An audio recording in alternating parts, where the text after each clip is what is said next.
गाय अपने नेत्रों के मार्ग से, अपने कर्ण रंध्र के मार्ग से, रूप माधुरी वेणु माधुरी के माध्यम से श्री कृष्ण को अपने हृदय में प्रतिष्ठित करती हैं युगल गीत में, और वो गोपी स्वरूप प्राप्त करके श्री कृष्ण का आलिंगन करती हैं। उस आलिंगन में जो गायों को आनंद होता है वो उनके नेत्रों से जो प्रेमाश्रुधार बहती है उससे लगता है कि वे अपने हृदय कुंज में अपने प्राण वल्लभ कृष्ण का आलिंगन प्राप्त करके आनंद का अनुभव कर रही है। शांत, कोई बहुत शांत व्यक्ति होता है तो लोग कहते ये तो एकदम गऊ है, गाय के जैसे। आपका चित्त कितना भी क्षुब्ध हो, अशांत हो, गोष्ठ में जाकर आप गाय के श्रीअंग पर त्राटक करो, आपकी वृत्ति थोड़ी देर में शांत हो जाएगी। गाय निर्वैर है, कसाई भी गाय को पाल ले तो उसको भी वह अपना अमृत में दूध दही घी दे करके कृतार्थ करेगी। आहा, निर्वैर है गाय, समदर्शी है गाय, सारे लक्षण गाय में घटित होते हैं। इसलिए गाय की सेवा संत की सेवा है, गाय की सेवा भगवंत की सेवा है। इसलिए गोवंश की चरण रज को भगवान अपने मस्तक पर धारण करते हैं। बहुत विनम्रता पूर्वक कह रहे हैं, अयोध्या जी संपूर्ण प्रकार के दिव्य सद्गुणों से समृद्धियों से युक्त है, लेकिन गोवंश की सेवा के प्रति अयोध्या में बहुत उदासीनता है। ये बहुत पीड़ा कारक है। सभी पूज्य संतों को संगठित होकर के अयोध्या जी में जैसे विश्व का सबसे बड़ा श्री राम मंदिर का निर्माण हुआ है, ऐसे विश्व की सबसे बड़ी गौशाला अयोध्या में स्थापित होनी चाहिए।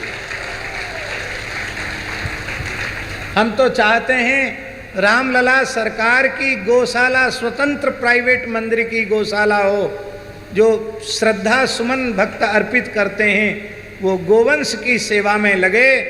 कम से कम 1.25 लाख गैया रामलला सरकार की हो और विशुद्ध गव्य पदार्थ का भोग खूब प्रचुर मात्रा में, जैसे जगन्नाथपुरी में भोग धराया जाता है, ऐसे खूब भोग सामग्री भगवान को भोग धराई जाए। और जो भी रामलला के दर्शन करने वाले हैं वो विशुद्ध गोव्रती गव्य पदार्थों से युक्त भगवत प्रसाद लेकर के तृप्त हो जाएं। आप देखना आय भी 10 गुनी अधिक बढ़ जाएगी।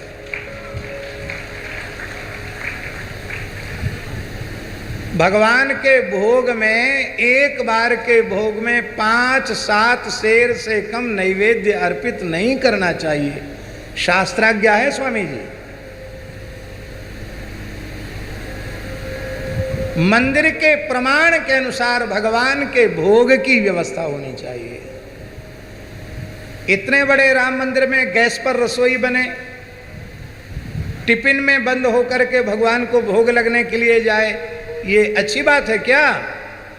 ये लज्जाजनक है। विशाल भोग का थाल जाना चाहिए ठाकुर जी के साथ। 10-20 ब्राह्मण नैवेद्य की सामग्री लेकर के जावें,